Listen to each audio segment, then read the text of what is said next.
The CNN studio lights bore down, catching the emerald green of Jasmine Crockett's blazer as she gripped the microphone, her confidence an unshakable force.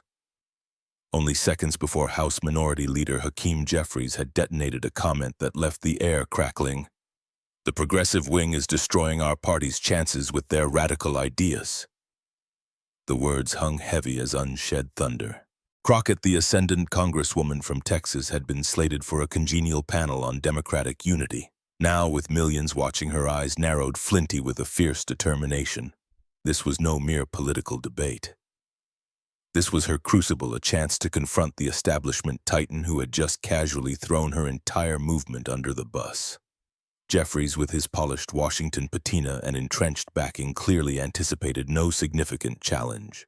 But Crockett, armed with meticulously gathered facts and the white-hot fire of conviction, was poised to transform this CNN segment into a reckoning, one with the power to send tremors through the very foundations of democratic politics. The air in the sleek CNN studio was thick with an unspoken tension. Around the circular table, 4 prominent Democrats had gathered for what was billed as a cordial discussion on party strategy. Hakeem Jeffries sat with an ingrained perfect posture, his navy suit impeccable, the aura of Harvard-educated confidence radiating from him, the established voice of Democratic leadership. At 53, he had methodically climbed every rung of the political ladder, from the New York Assembly to House Democratic Leader, the heir apparent to Nancy Pelosi's formidable legacy. "We need a unified message," Jeffries had been saying, his tone measured, authoritative, one that appeals to moderate voters in swing districts. "That's how we win back the House in November." The other panelists, a former Obama staffer and a centrist think tank director, nodded, their deference to Jeffries' status palpable. Then came the pronouncement that ignited the inferno. "And frankly," Jeffries continued, leaning forward with a sudden, sharp intensity, "we need to rein in the progressive wing's unrealistic demands. Their radical policies and confrontational style are alienating voters we need. The American people aren't ready for what they're pushing." The camera cut to Jasmine Crockett, and the contrast was stark. At 43, the freshman congresswoman from Texas's 30th district embodied everything the establishment both feared and desperately needed. A former civil rights attorney, she had catapulted from the Texas state legislature to Congress in a mere 2 years, bringing an unapologetic advocacy for progressive policies and a burgeoning social media army. That granted her a platform independent of party leadership. Crockett's path hadn't been paved with Ivy League prestige and inherited political connections. She'd been a public defender in Texas, a warrior in the trenches of a system she viewed as fundamentally unjust.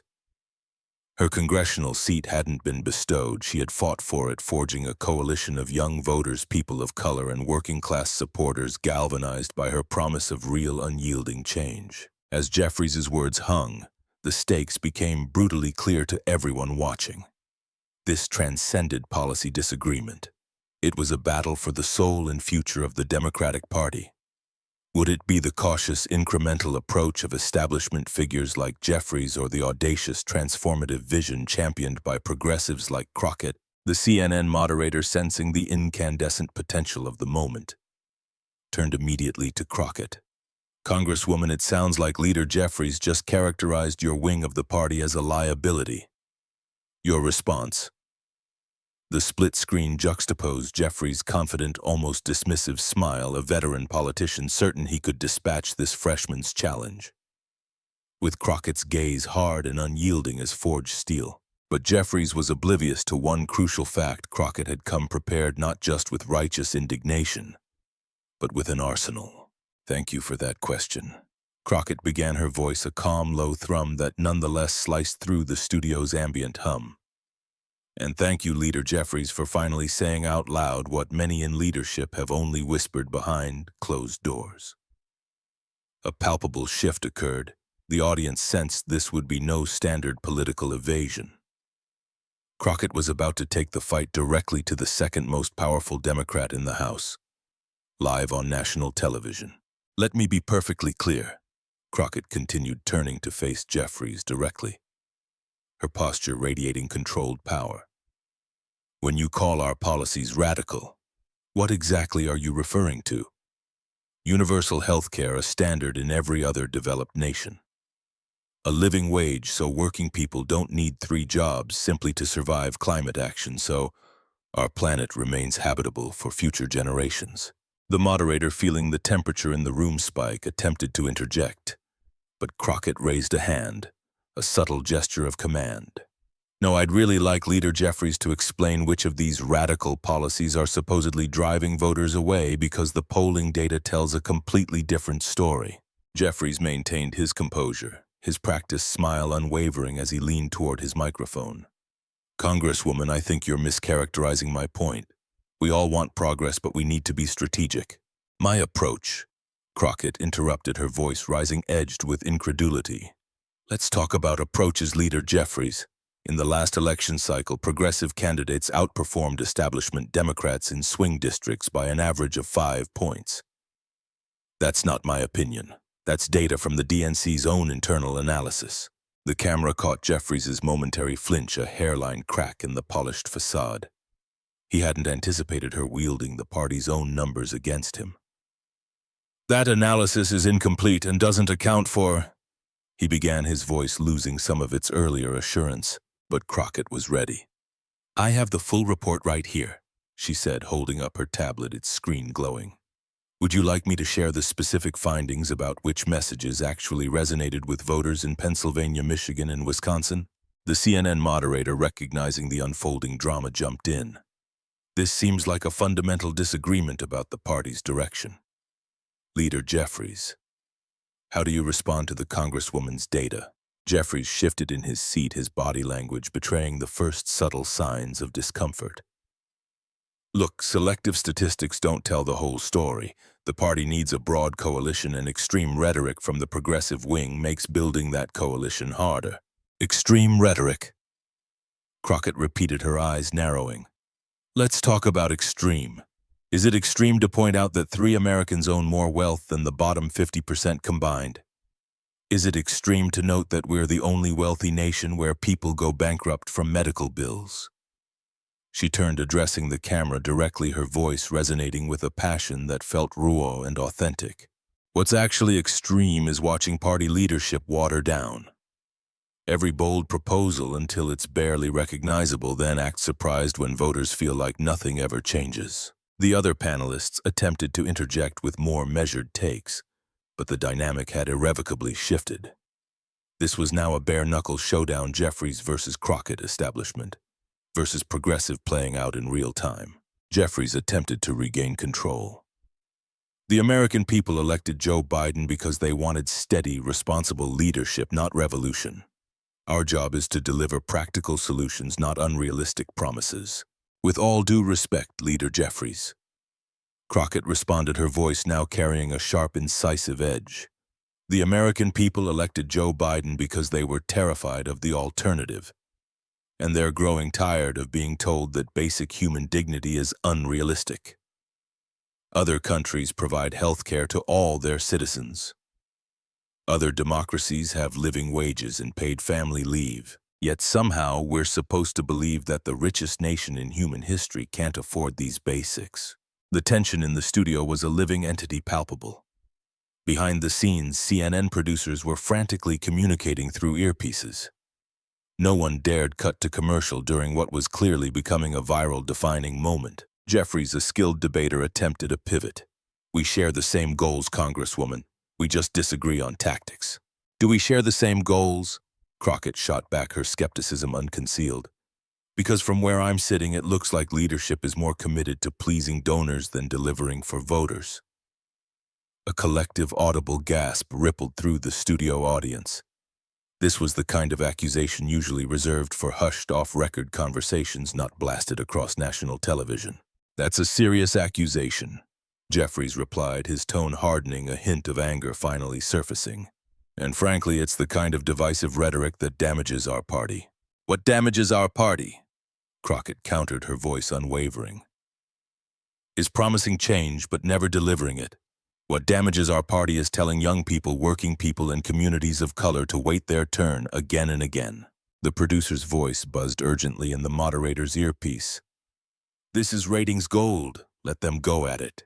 It seems we've hit a nerve. the moderator observed, stating the obvious. Congresswoman Crockett, you've essentially accused Leader Jeffries and the establishment of putting donor interests over voter needs. Do you have anything to back that up? The camera zoomed in on Crockett's face as she reached for her tablet again. Jeffries' expression flickered with the first unmistakable hint of genuine concern, a shadow crossing his usually composed features. I'm glad you asked, Crockett said, her voice steady as she pulled up a document, the tablet's glow illuminating her resolute expression. Because I think the American people deserve to know exactly whose interests are really being represented in Washington. Let's talk about pharmaceutical prices. Crockett began, her eyes locked on her tablet, then flicking up to meet Jeffries.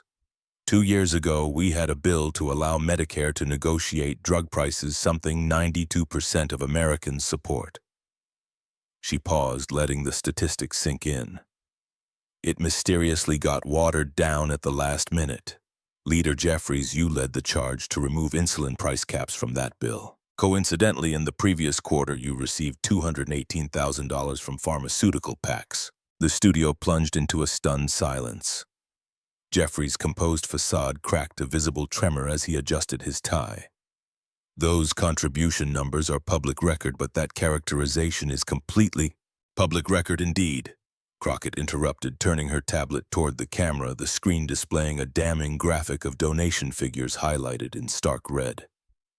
In fact, I've compiled the donation records for the last 5 major progressive bills that leadership mysteriously couldn't get passed.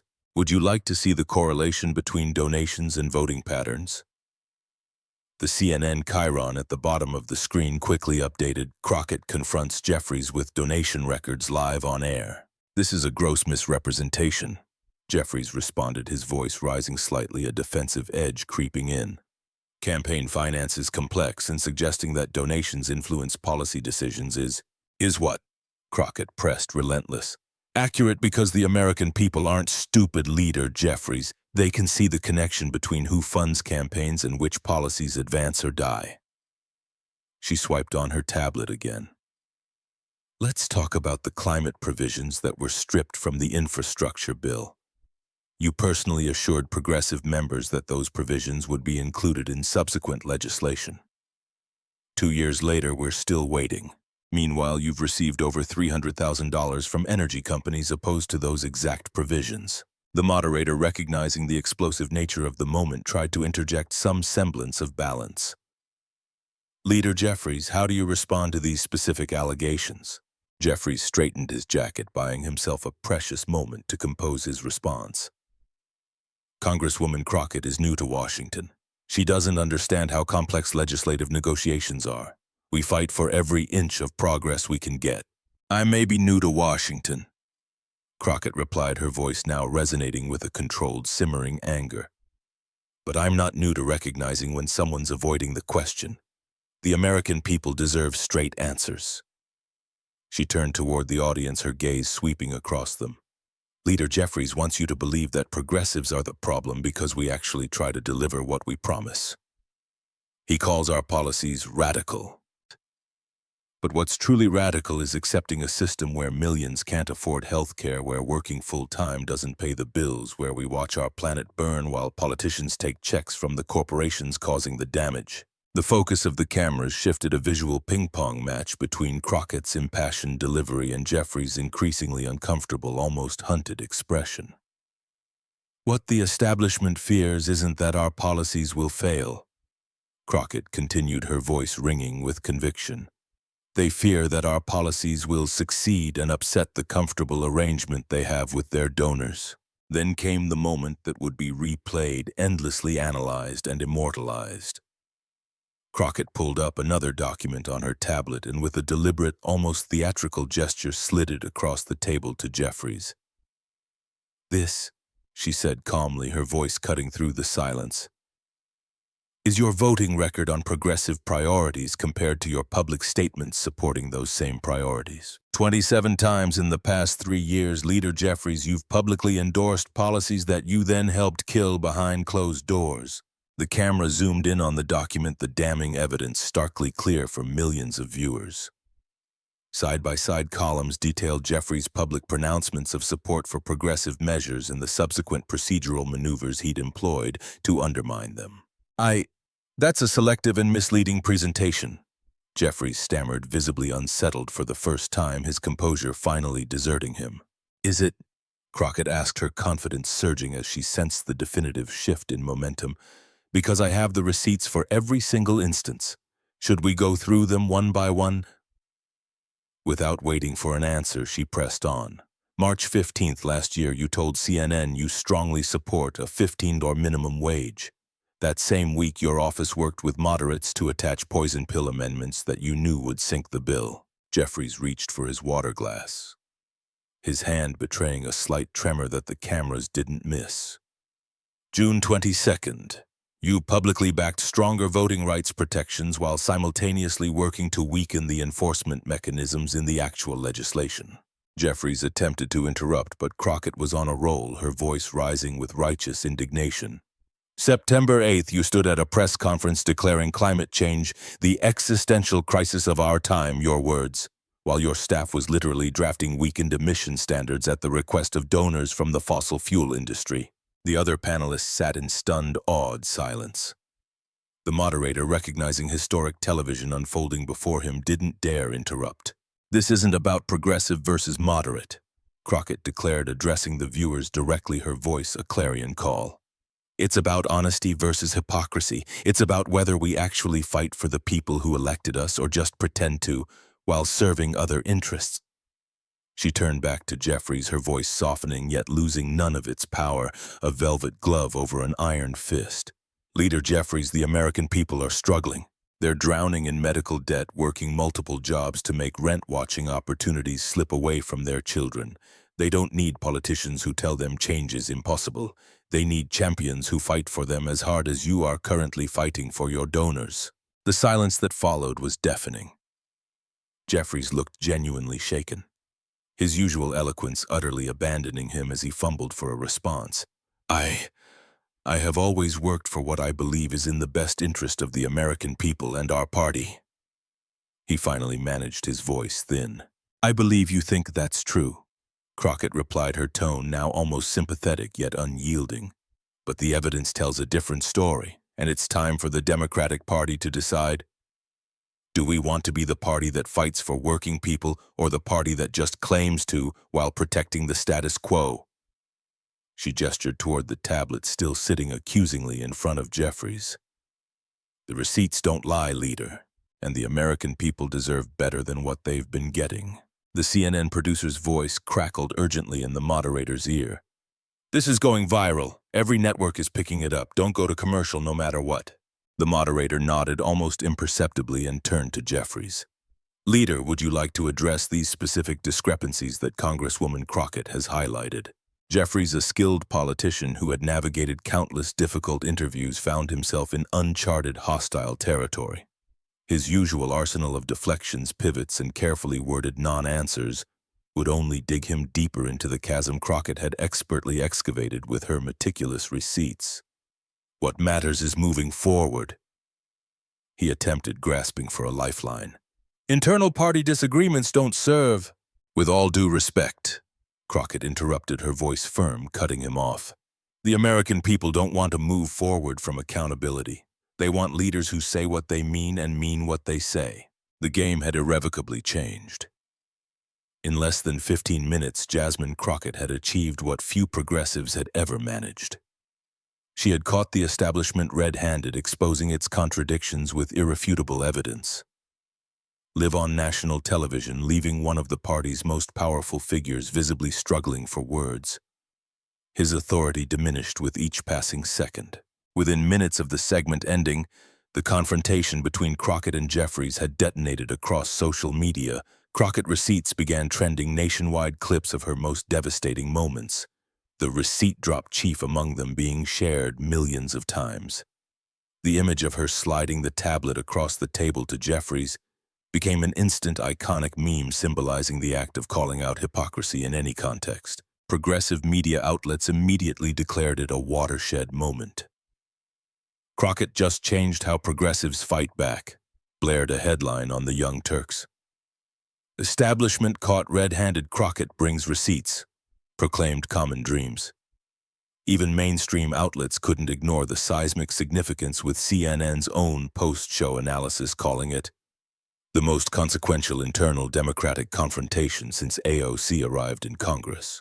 Conservative media, sensing blood in the water, amplified the conflict with gleeful headlines about a Democratic civil war. Fox News ran with "Dem leadership exposed, Crockett reveals party's empty promises."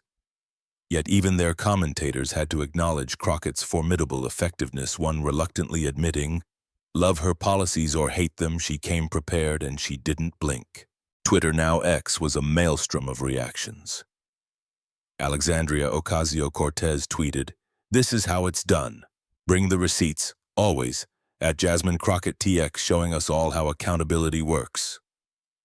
Bernie Sanders shared the clip with a simple, potent message: "The status quo is getting nervous, good." Even some moderates found themselves impressed by Crockett's meticulous preparation and unflinching delivery. Regardless of where you stand on the policies, the gap between public statements and private actions is a legitimate issue, tweeted a centrist Democratic strategist. By evening, the clip had surpassed 50 million views across various platforms.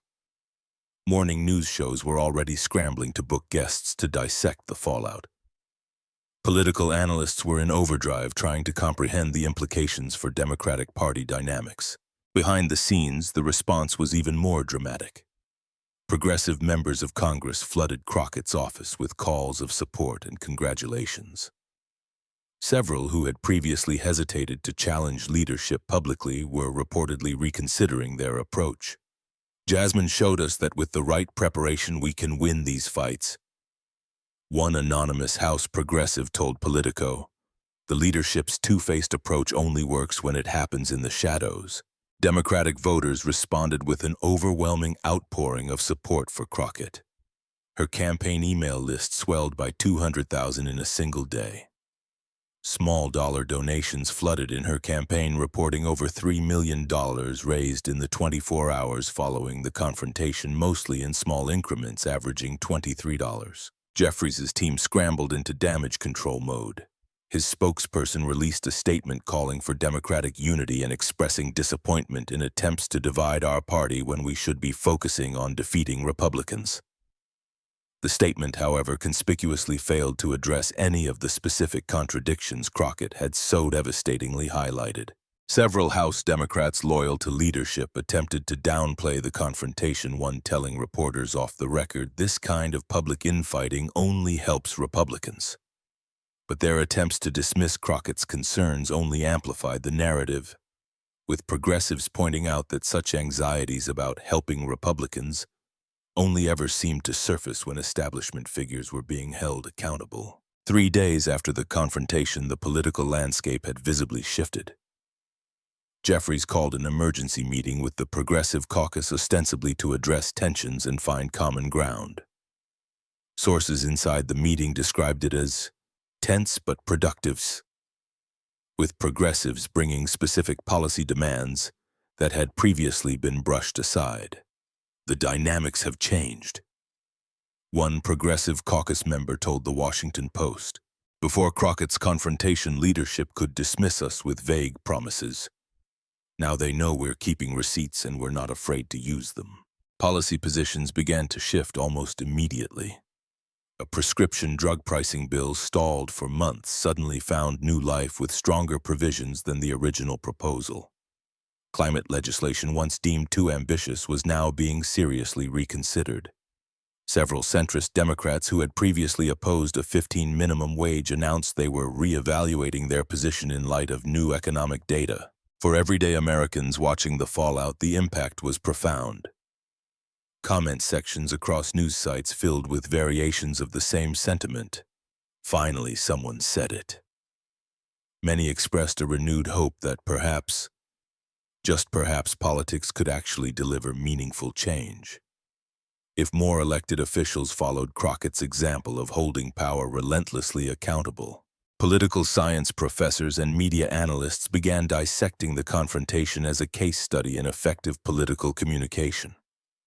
What made Crockett's approach so devastating wasn't just that she challenged leadership, explained a communications expert on MSNBC. It's that she came with irrefutable evidence presented clearly and directly. She didn't rely on rhetoric, she brought receipts. 2 weeks after the confrontation, polling showed a significant shift in how Democratic voters viewed party dynamics. Support for progressive policies had increased by 12 points, while trust in establishment leadership had declined by similar margins. More importantly, enthusiasm among young voters and traditionally marginalized communities groups, essential for Democratic victories, had surged dramatically. The long-term implications remained to be seen. But one thing was undeniably clear: Jasmine Crockett had fundamentally altered the power dynamics within the Democratic Party. By exposing the chasm between public promises and private actions with concrete, undeniable evidence, she had created a template for accountability that could not be easily dismissed or ignored. This isn't just about one confrontation or one news cycle. Crockett told fervent supporters at a rally the following weekend, her voice ringing with conviction. This is about demanding that our leaders actually fight for the people they claim to represent. The American people deserve champions who don't just talk about change but deliver it. As the dust settled and Washington adjusted to the new reality, political observers across the spectrum agreed on one thing: the rules of engagement had changed. Crockett had raised the bar for political authenticity and accountability, and there was no going back. In politics, there are moments that define eras, wrote a veteran political columnist. Jasmine Crockett bringing receipts to Hakeem Jeffries may well be remembered as the moment the progressive movement truly found its voice, not just in passion but in power. Thank you for standing with us on this journey for justice. We'd love to hear your thoughts. Leave a comment below and let us know what moved you most in this story.